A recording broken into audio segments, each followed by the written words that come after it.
elle accepte du sang pour tout le temps, elle ne verra plus sa famille. C'est pour cette raison que je vous dis qu'il ne elle faut pas nécessairement... Oui, Maître Gray, ce n'est pas le rôle de la loi, justement, d'aider ces jeunes-là qui sont fortement influencés par leur entourage. C'est sûr, et c'est pourquoi la majorité de la Cour suprême a décidé que dans ce cas-ci, il était justifié.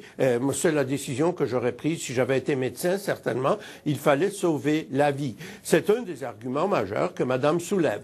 Il y a d'autres arguments. Je pense que, d'une part, écouter un enfant, c'est un signe de respect, mais d'autre part, l'écouter outre mesure, ça peut être une injustice envers l'enfant. Et je répète, la vie humaine, à mon avis, est sacrée. Et j'ai beaucoup de difficultés avec une décision qui décide de ne pas donner la transfusion dans un cas où c'est clairement une question de vie et de mort. Marie-France, est-ce que vous avez des enfants?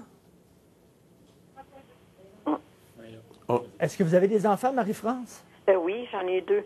Est-ce qu'à l'époque, quand vous étiez dedans, là, vous en êtes sorti, heureusement pour vous, mais quand vous étiez là-dedans, est-ce que vous auriez fait comme la dame, c'est-à-dire préférer que vos enfants meurent plutôt que d'avoir une transfusion? Au début, oui. Au début, là, peut-être les 3 premières années, nous enflent tellement la tête, oui. Mais en réfléchissant là-dessus, après, je vous dis, on ne trouve pas ça drôle quand ça nous arrive. Ça est arrivé à mon mari. Mon mari, qui était témoin de Jéhovah, s'est planté un couteau pour se suicider dans le ventre, OK? M'écoutez-vous? Oui. Bon. Là, ils sont emmenés toute une meute à l'hôpital, parce que moi, je ne l'étais plus, là, témoin de Jéhovah. Ils sont emmenés toute une meute, là, pour pas qu'il y ait de sang pendant son opération. Il était en train de mourir. Je pouvais rien faire parce que j'étais un exclu. Je vous dis, on a vécu, pas à peu près. On vient de s'en sortir, ça fait pas très longtemps. Grâce à qui?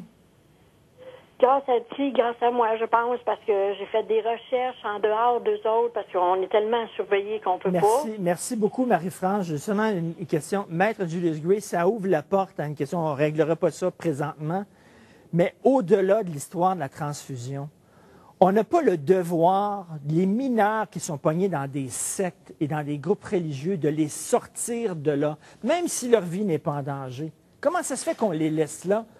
Moi, si j'obligeais mon fils à s'habiller en costume de Batman du matin au soir, la DPJ débarquerait. On a certainement le devoir d'instruire ces enfants. Et les instruire, ça veut dire leur montrer qu'il y a d'autres façons de vivre.